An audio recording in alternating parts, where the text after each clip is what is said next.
everybody. This is podcast number one by the Substance Abuse and Mental Health Committee of Cheltenham Township.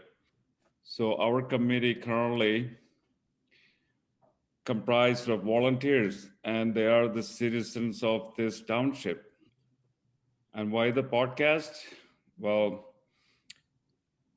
since the pandemic started, the committee has been meeting, and I think I have to proudly say the committee has been working so hard um, online, doing some of the work that we've been doing in the past.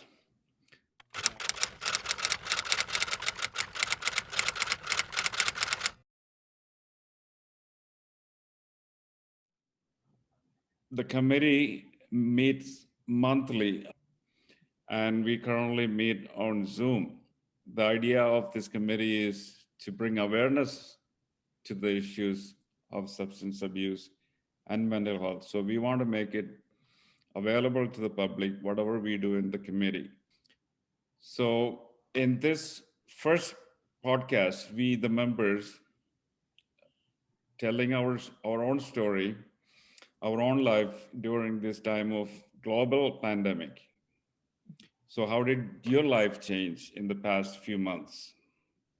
How are you coping now? For now, I think let's come to our stories. After the first round, we'll come back and discuss a certain topic of interest to continue the conversation. Who wants to go first? Matthew, as our leader, we would love to hear from you first. Yes. I can go first. I've been a member of this substance abuse and mental health committee for a number of years.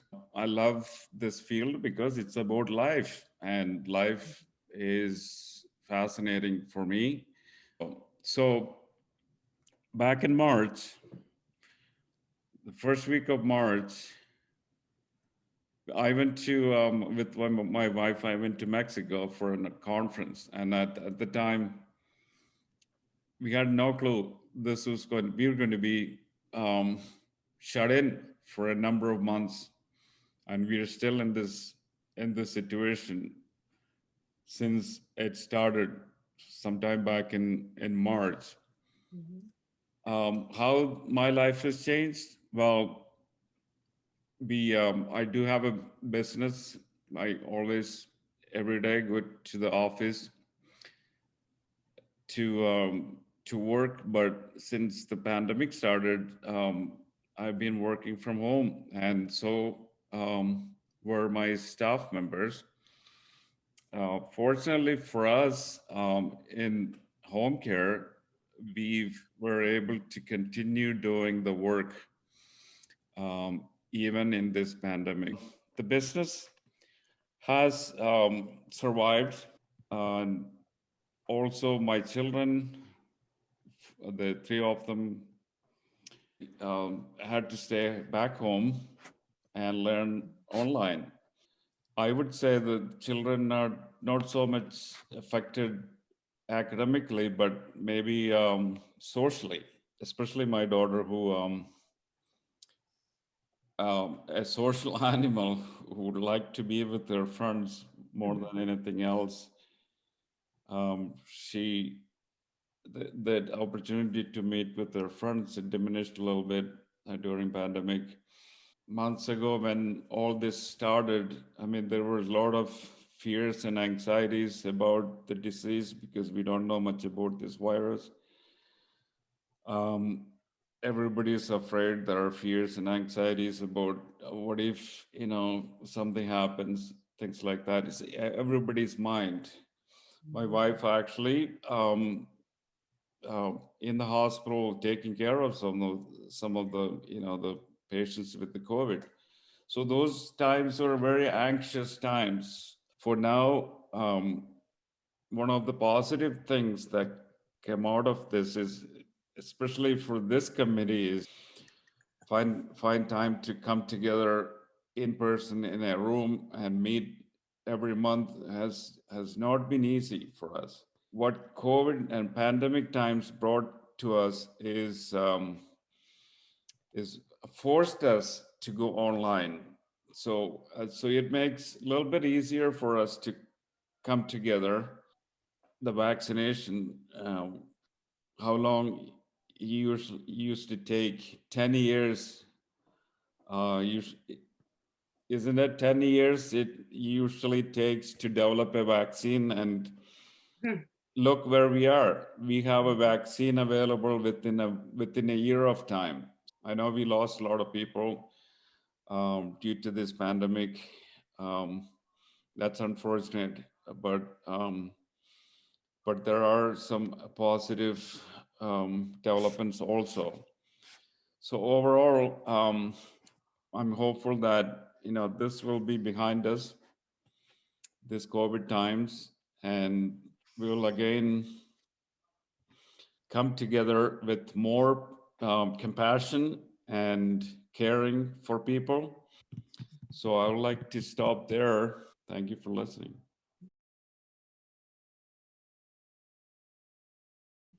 I'll go next. My name is Beverly Fries. I have lived in Cheltenham Township for over 30 years, I guess close to 35 years. I joined this committee 5-6 years ago when my children transitioned from high school to college, and being an involved parent went by the wayside. And I feel strongly that we should be giving back to the community. And so I work in the human service field as a trainer, doing mostly compliance work. And so I have exposure to situations involving mental health and substance use. And so I thought this committee would be a good fit for my professional background. My life changed pretty significantly with the onset of the pandemic. Matthew, I didn't realize you were away the first week of March. I was away the first week of March. And as I was coming home, we were going down there, and we were in Florida, and as we were going down, things were normal. But within a week, there was a complete shift in everything. And so by the time we got home, my daughter, who was then a senior in college, found out she couldn't return to college.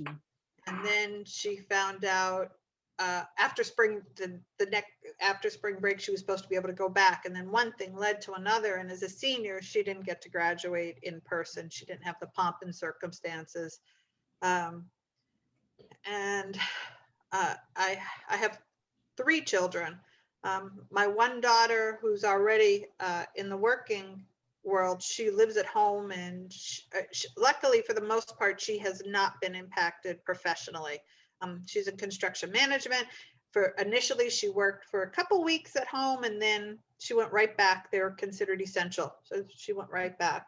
But my daughter, who graduated from college, she started her graduate school, and so it's not at all what she anticipated. It's student activities, higher education, and everything she's doing. She's on campus, but she's in an enclosed room and just Zooming. So she does investigations, and there's no real interaction with the other students. It's all virtual for her. And that aligns with what my profession's turned into. As a trainer, 95% of my interactions with our staff was in person, in a classroom setting, interactive activities to reinforce the learning objectives. And we went from that to Zoom. And it was a quick transition. Within 2 months, we had converted most of our curriculum to this format. And we had a learning curve for our staff who have never had to use computers or any kind of electronics professionally. And so we're still working on getting the staff skill set as far as electronics up to par in order to make this venue successful. From a professional standpoint, it's been difficult because, like Matthew, we work with people. We like to engage with people.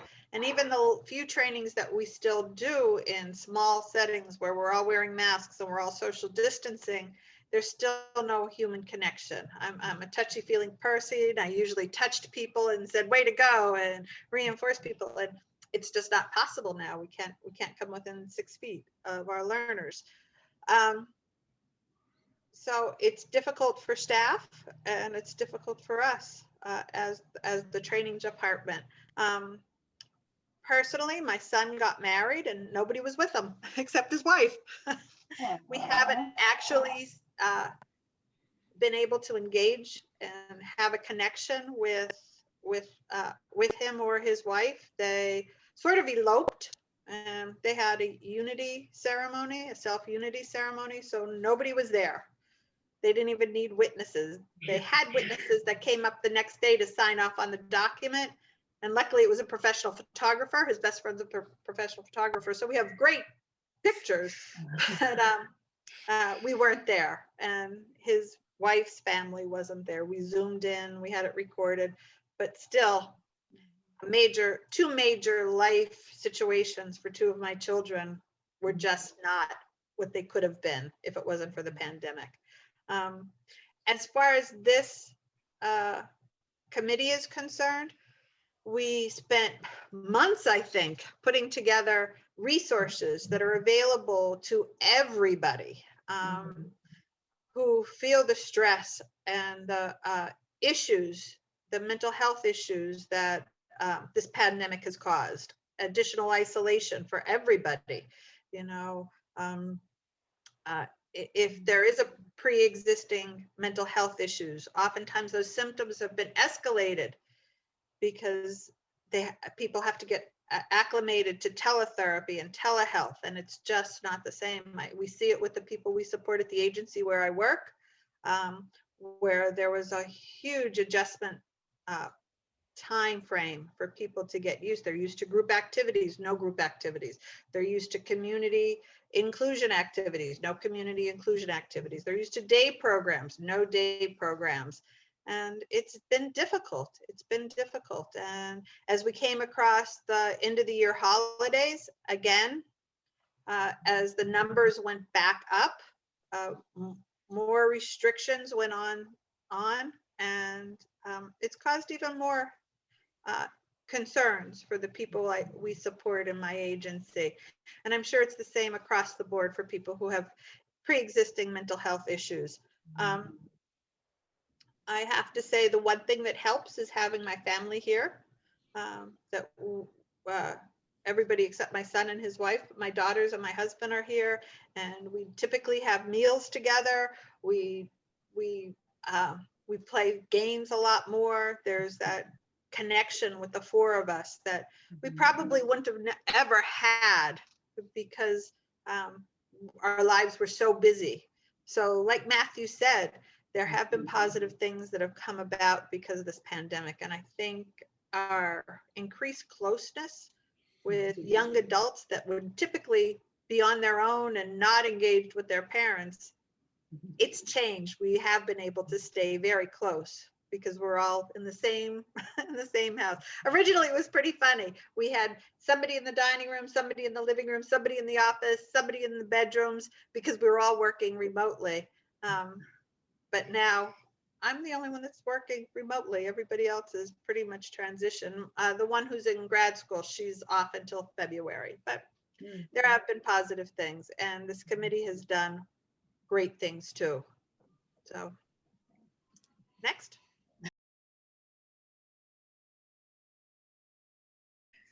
Stacy. Sure, I'll go. Hi, I'm Stacy, and my husband and I moved to Cheltenham Township in the middle of 2019. So we're kind of newer comers. We're not new to Montgomery County, but we're new to the township. And I work as a mental health therapist and an intervention specialist. So wanted to get involved with this committee because I do see such confusion and frustration when it comes to finding resources for inpatient, outpatient, mental health, drug addiction. People just really don't know where to start. So wanted to become a part of this committee to get some resources to the public and say, hey, look, this is how you do this. This is how you navigate these waters. The pandemic has definitely put ripples in this field. Like I said, I do work full time as a therapist, and we were told, I want to say March 20th, okay, inform all of your clients that everything is now taking place via this website that is HIPAA compliant, send them the directions on how to download it, and schedule everybody, and everybody work from home. So that was kind of a panic 24 hours, getting everybody aware of, no, you won't be coming to the office anymore. We'll be doing this via telehealth. And this is why. And we didn't know for how long. You know, we all had that initial 2-week prediction, which clearly did not come true.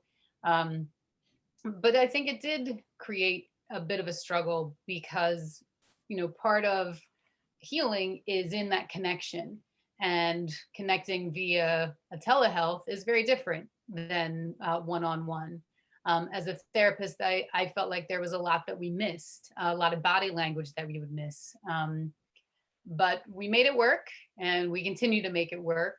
I know on the intervention side, we all saw it. We saw mental health struggles really skyrocket as people became more isolated, or they became more constricted in their own homes. Talking with families about, you know, how do I get my loved one into treatment?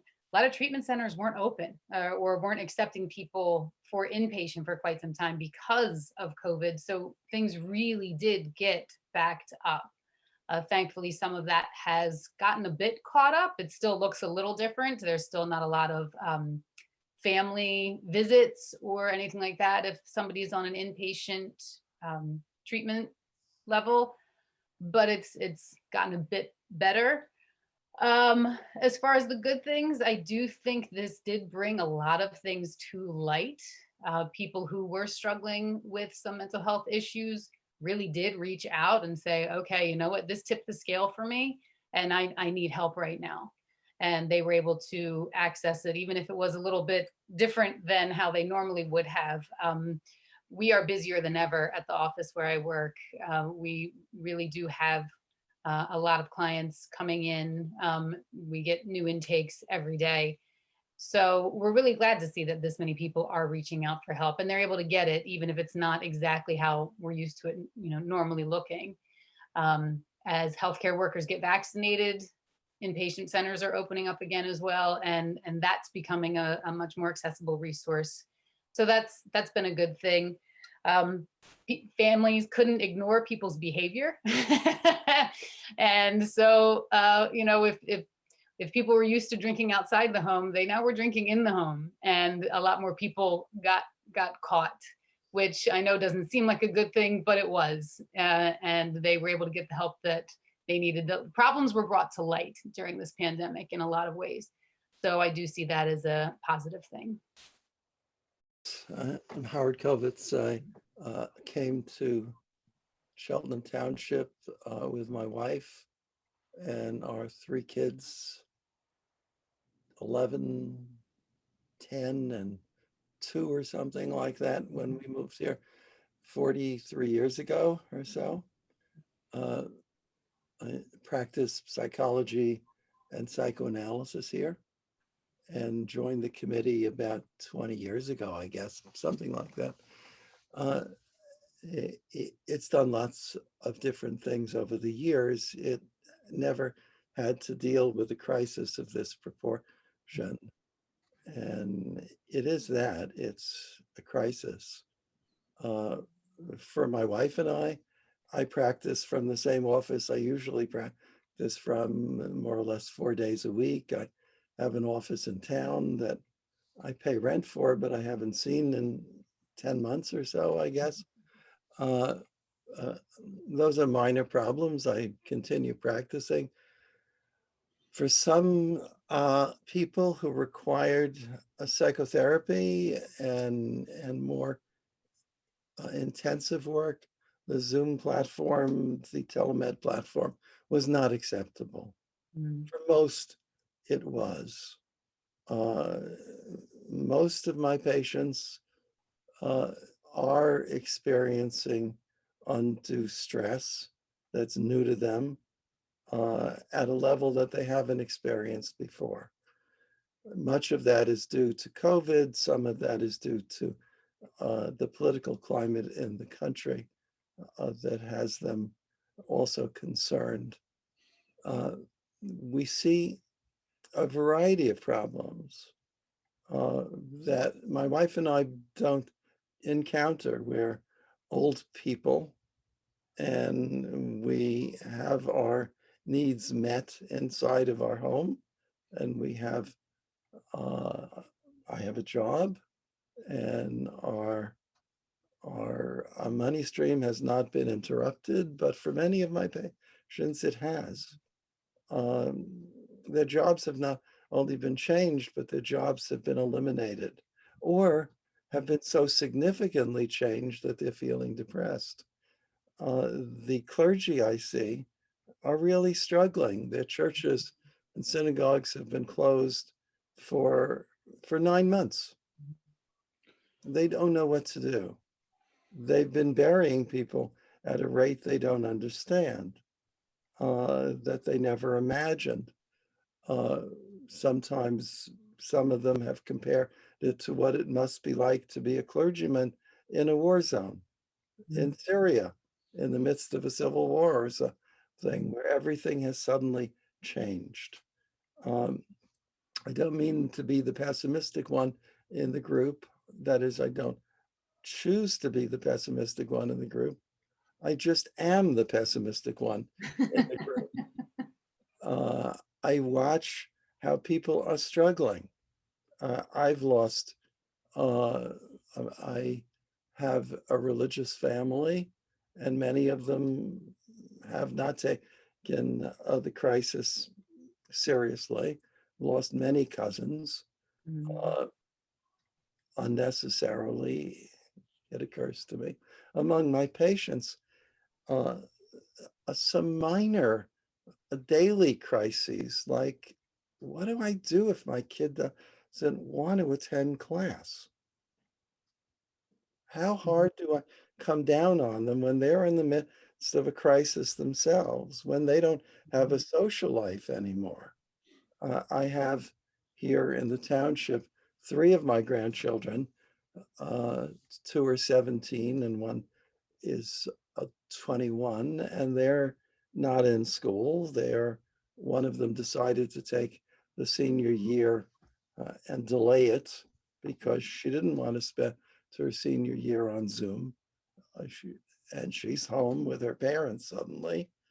It's hard to be 21 and home with your parents, I think, after being away from home for many years. And the 17-year-olds are social little critters, and it's just really hard for them. And again, there are minor problems and major problems. There are some people for whom the reason to stay home actually has been a blessing. I don't want to go out in the world. And they temporarily are finding that there's a kind of reprieve on the need to go out.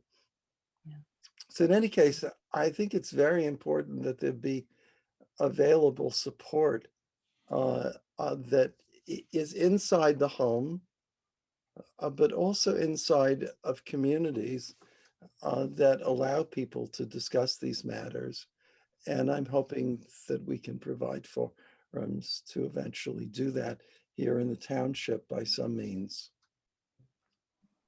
Matthew, back to you.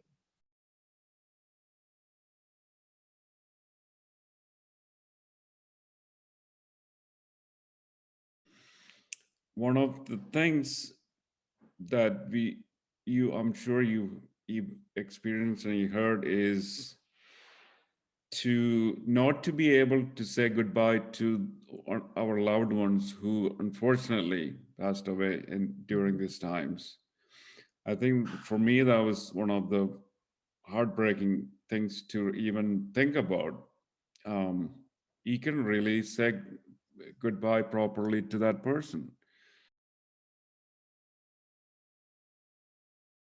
How are you able to, as a human being, touch that person and say a final goodbye to people? That's one of the hardest thing for many people to experience in these times. I'm sure some of you had that experiences. Well, I think along the lines of what you were saying is a lot of what COVID did is it took away our rituals. So our ability to have a ritual to mourn somebody that we lost, you know, an ability to get together and find some comfort with everybody. And that's something that we've been talking about a lot, is how do we create rituals even in this time? You know, how do we do this where we are able to mourn the best we can? And you know, even though we can't be with that person to say goodbye, how do we do the best we can now in healing and going forward? And what does that look like? Because I think we had talked about this maybe a bit before, even when the world does open up again, the backlog of being able to have these funerals or services is still going to be a while. So I know I'm working with clients who did lose loved ones, and we're working on, okay, well, on the 1-year anniversary of their passing, can we do a memorial? Can we do something with the family in person, even if it can't be at a cemetery? Can it be somewhere else? And you know, what do we need to do to heal with the resources that we have? Continuing to learn how to provide support. I'm thinking about a friend who I met in 1968, and I met his wife at a Christmas party that year, and she was dying throughout the early months of COVID, and died in April or so, leaving her husband behind. And how do we take care of the mourners who are left, not only not knowing what to do, but very young, I think, we have to be very concerned about, and the older people we have to be concerned about. I can say about my dear friend that at 80, he doesn't have much of a clue, and he's living alone with his 4 cats. And how do we provide support to these people who've had great losses that we haven't been able to hold them in? Yes, we had a Zoom funeral, and we even had a Zoom cremation. Yeah, great. But I think recognizing, I think this is important for all of us, recognizing how difficult it has been is an important starting point. That we are all struggling, and we're struggling together, and hopefully we're doing whatever we can to provide resources for each other. I think that knowledge is very important. Somebody is there trying to assist. One thing our agency has done, caregivers in residential settings and nursing homes are often marginalized typically when somebody they've cared for dies. They're, you know, they're not family, but oftentimes they're closer to those who have passed than family. And so the agency where I work, we've always done what we call memory shares, and it's not for the family, it's for the staff who sometimes have provided care for people in residential settings for 20 years. And so what we did was we transitioned that process to a Zoom. And now it's not the same. We don't have the foods. We don't have the, you know, the hugging of each other and the physical expression of sympathy, but we still provide the supports from a remote way, in a remote way, as best as we can. You know, we highlight and celebrate the people who have passed. And ironically, it seems like we have lost several people to COVID that we support, but it seems like we've lost so many this year for non-COVID related reasons. It's ironic that we don't do memory shares that often, and yet this year we had a run on them. And I'm scheduling 2 in the next week or so. Again, non-COVID related, but still, it's hard. It's, you know, hard. I would like to go back to one of the points that Stacy mentioned. So there are more people coming out seeking help, right? You mentioned, right? Yeah. So, but because they are all in the home, so you can see each other, what's been happening. Mhm. Prior to that, you're many different places, and everybody's busy doing whatever, and you're not really noticing who needs help and Mhm. things like that. So that is something positive, Mhm. and a lot of people are getting help. Otherwise, they would not have gotten that help because nobody is noticing it, right? Mhm. Mhm. That is a good thing. Yeah, that was it. That was an interesting, kind of function of COVID, in that when we all have this much time together, if you've got something that you've been doing on the way home or on the way to work or anything like that, you don't have that anymore. Or if you've been doing something after everybody's left the home, you don't have that space anymore. So yeah, many people were. Uh, it was brought to light that so much drinking was happening at home, or other things. Harder drugs were going on at home, or mental health symptoms that were really exacerbated. I have a client who was saying, I would just cry once everybody left the house. And then once they came back home, I would kind of try to pull myself together, and nobody knew how depressed and anxious I was.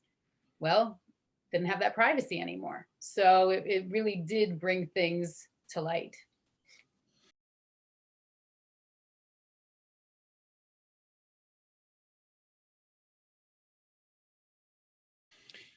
Yeah, I mean, depression is one of, the worst things um, that is out there. I mean, I was reading today about somebody's had cancer and also that person had depression.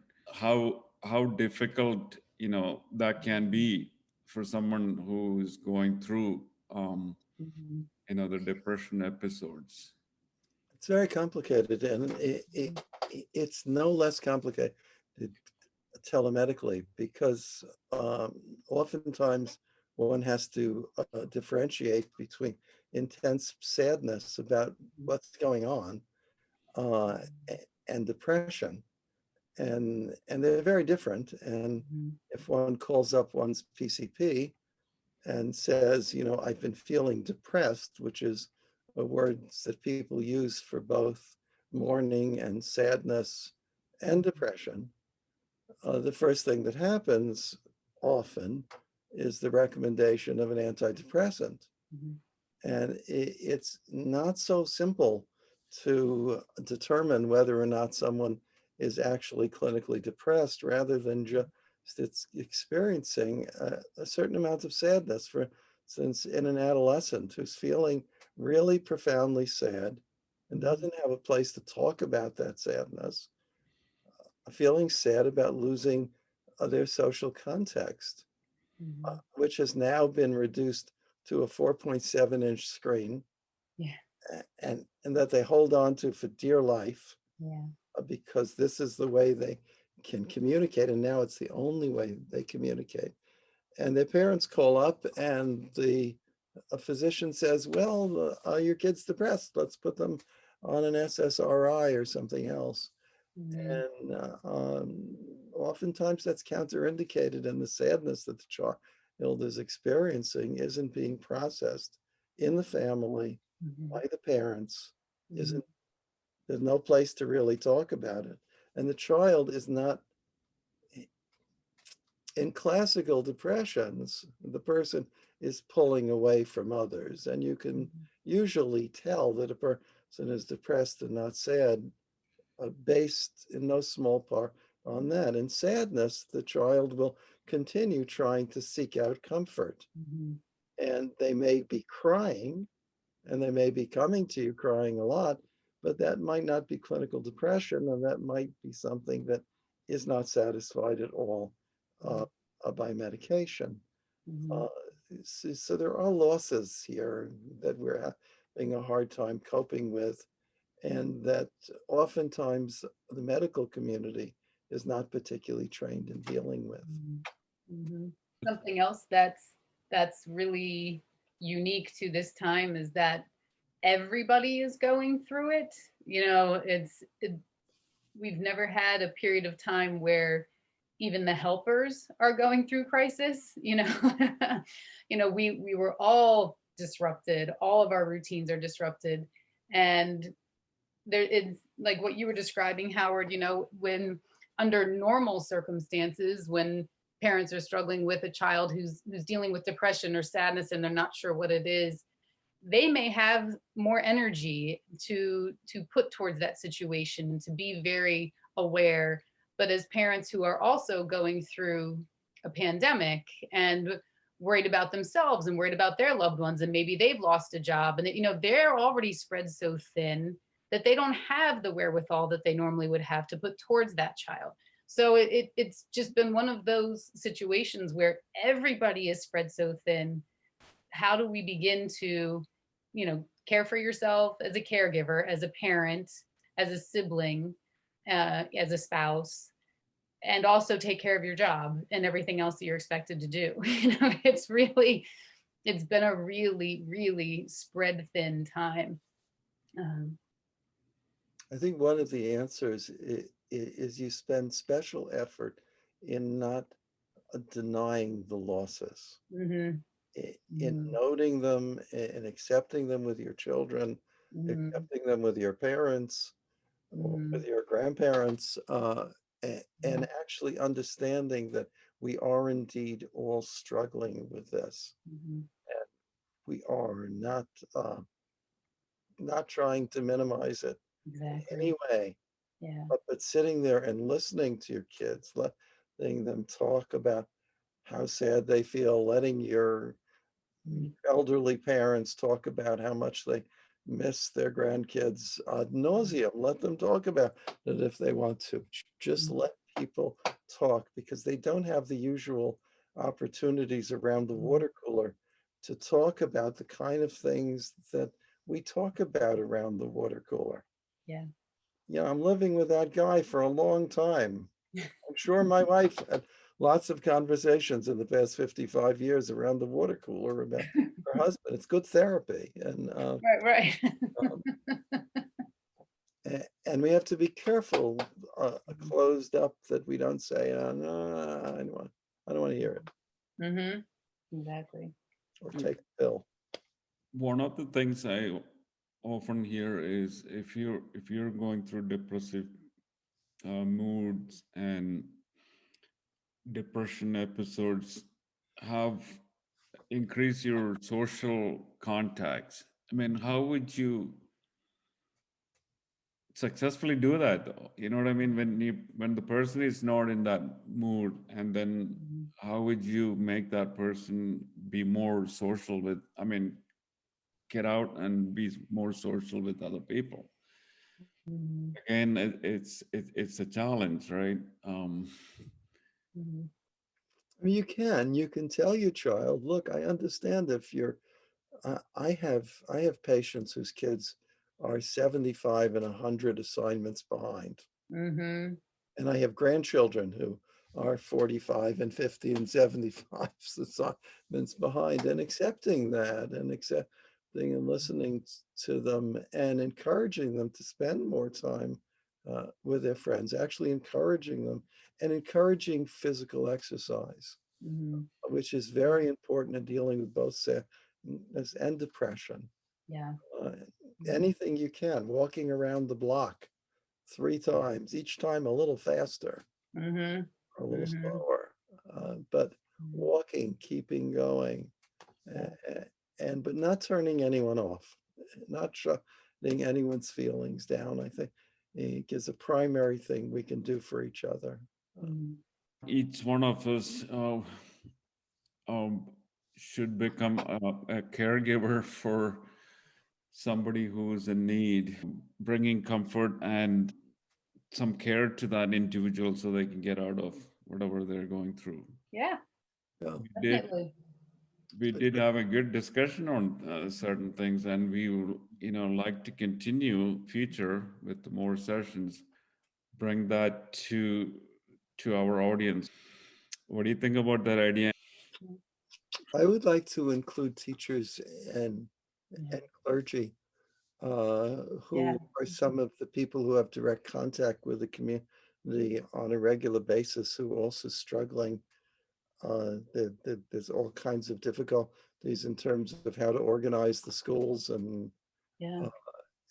and they have direct contact with Right. other kids in the district, and the clergy used to have direct contact, and still, I presume, do in many ways, with lots of people, lots of shut-ins, and lots of older folks, and lots of people who are having troubles.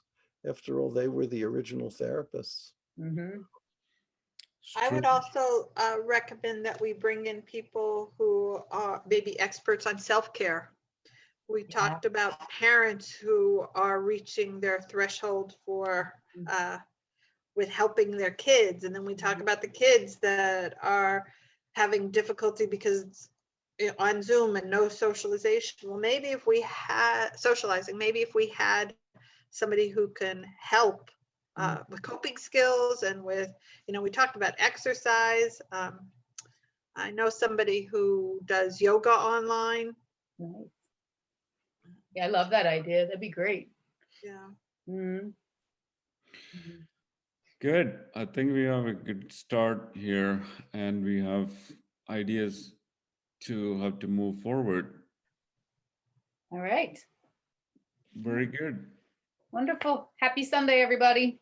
Happy Sunday. Stay safe, everybody. Yes, you too. Everybody stay well. All right. Bye-bye. The Bye. rest Take of the care. weekend. Bye. Take care. Hey. Bye-bye.